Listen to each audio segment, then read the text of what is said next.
we were really pumping tons and tons of work into our team and not supporting them. And that came from me. I'm the one at the top, and I did not adequately support my team for many, many years. And I would just dump work, get everyone excited, and away we would go, and they wouldn't have the support that they needed. And I regret that so much. I wish I would have really understood that weakness in my leadership.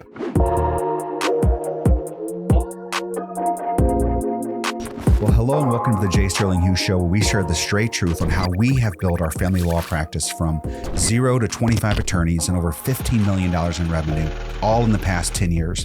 And my purpose here is to document what's working and what's not working, with hopes that you can take that and you can recontextualize that for your practice and shorten your success curve. My name is Jeff Hughes, and I'm talking about paying a big ego tax today. And in particular, I'm talking about the 4 major mistakes that I have made as we have grown and built our firm over the past 10 years. I've thought through all of the litany and the catalog of screw-ups that I have participated in. I've tried to winnow this down to the 4 biggest ones, the ones that I wish that I had the do-over on the most, because we would be further ahead or had less pain or whatever the case may have been. First, let me just start with sharing with you our thesis when we started the firm. So initially, we felt like if we can be really, really good at digital marketing and get attention, and if we can couple that with making good business decisions, then we could grow the firm. And that thesis, by and large, held out to be true. And so when we started to execute on this back in 2014, we saw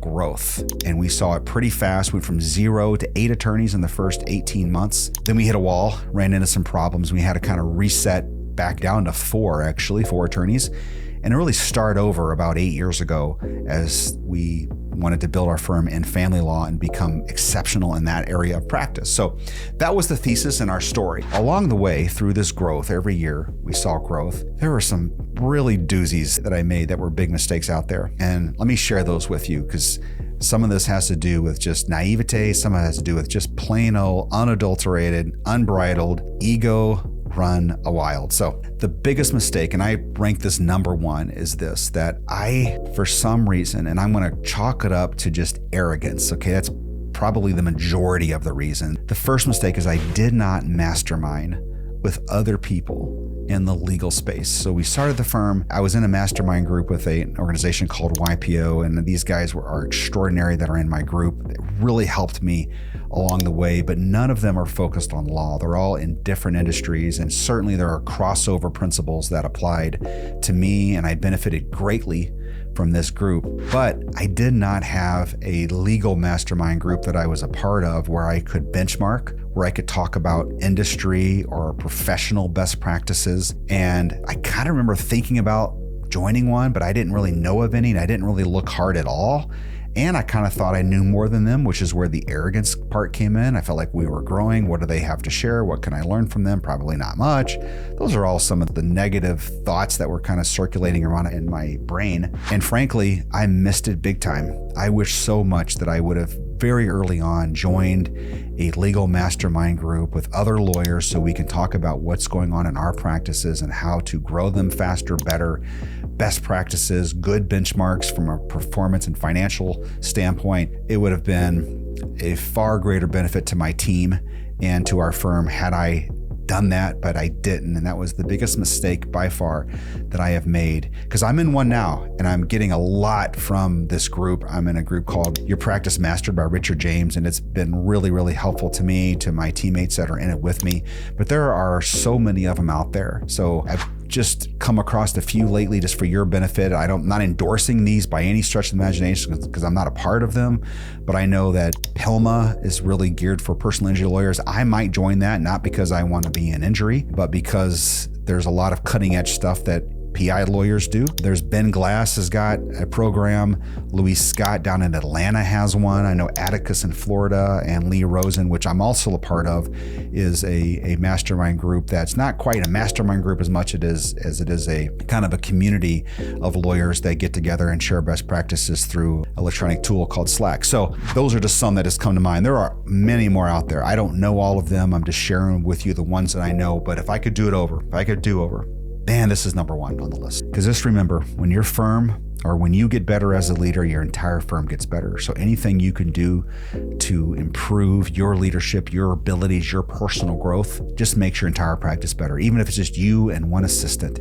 your whole practice gets better when you get better. And it's also true when you have 100 people on staff. Okay, that was number one. Number two is that I did not appreciate how much growth can cover over a whole lot of flaws, a whole lot of problems within a firm. As we grew so rapidly, in some years, we doubled year over year. We doubled in revenue, doubled in size, and that kind of growth, it feels great to the ego, but we're growing. Look at our top line. Our bottom line stinks, but our top line is good.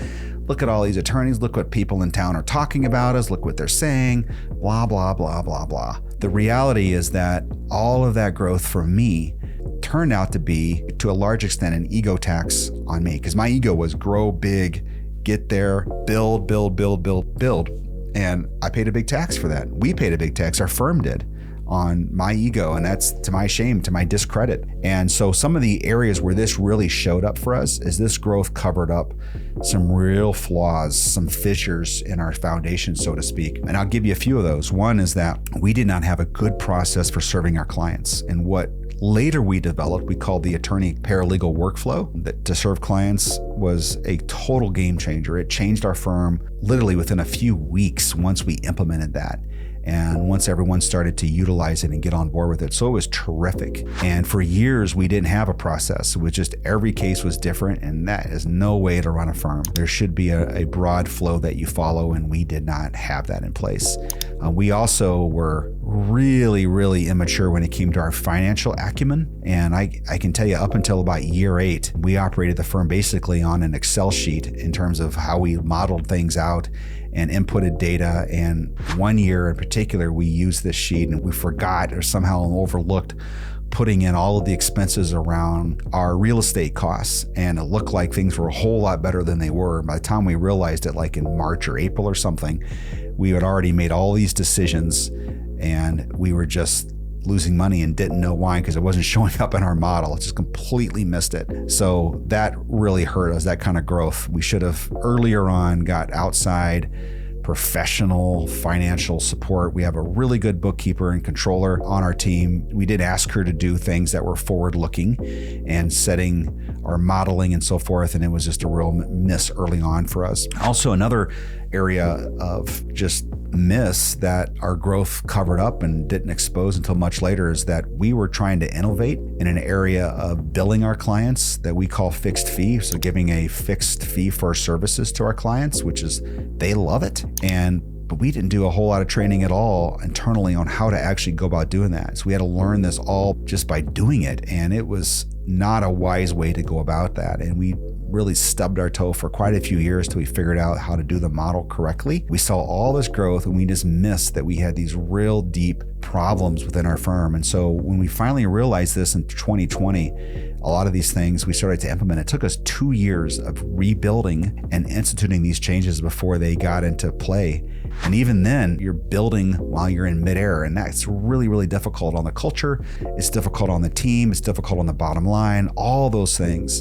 And it came because we just didn't slow down and build the right foundational pieces so we could scale our infrastructure. So you're going to pay a price if you don't do that. All right, that's number 2. The third major mistake that I can look back on and with regret and wish I could do a do-over on, and that is this. I wish that I would have from day one kept one, maybe 2 things the priority, and I didn't. And so what that would look like is we'd go into our quarterly planning and yearly planning, and I would set all of these goals, 4, 5, and 6 major initiatives, and invariably year after year, and we tracked these for basically the whole time of how successful we are at getting these major initiatives done, and it was always well below 50%. And I would venture to tell you that the stuff we did could have been better had we focused on 1, maybe 2 things as a firm instead of focusing on 5 or 6. As I look back, I can see we started to learn this lesson year 5, 6, or 7. And so we would kind of only have 3 things, maybe 4 if we were like feeling really ambitious, or maybe just in case, let's try to get the 4th one done. it doesn't work. And so not prioritizing correctly, not being super focused on a few things was something that has distracted us and has hurt us really since our inception up until a few years ago. There's a great book on this that I read even and didn't have the wisdom to implement. It's called The One Thing. The book's called The One Thing. Terrific book. You can read it like in one sitting. And it's all about this idea of focusing on one thing to give you the biggest return. And I think the question is something like, what's the one thing that if you get done makes everything else easier? Or it's a better wordsmith version of that, but that's basically what it is. And that's a great question to ask as you set all of your priorities. I wish that I would have done that better. All right, that's the third thing. The fourth thing, that mistake that I made that was a real detriment to our firm, is I focused so much on my ability to challenge, to set a vision, to inspire, to articulate this great nirvana future, but I did a really poor job on giving support to the team. Just talked about one of them without a really good workflow. We were really pumping tons and tons of work into our team and not supporting them. And that came from me. I'm the one at the top, and I did not adequately support my team for many, many years. And I would just dump work, get everyone excited, and away we would go, and they wouldn't have the support that they needed. And I regret that so much. I wish I would have really understood that weakness in my leadership, that flaw in how I looked at the world, because not everyone has my personality, and I'm very independent minded, and I just assume everyone else can and should be, which is just ludicrous. I wish that I would have done a better job, not only challenging, but also supporting them along the way so they can be successful. Most of them rose to the occasion and helped me overcome my flaws and look past my weaknesses. Thank you, teammates, for doing that. But I wish I would have gotten better quicker, sooner than I did. So I hope those 4 mistakes that I made are something that you can recognize and avoid as you build your firm. Have a great day.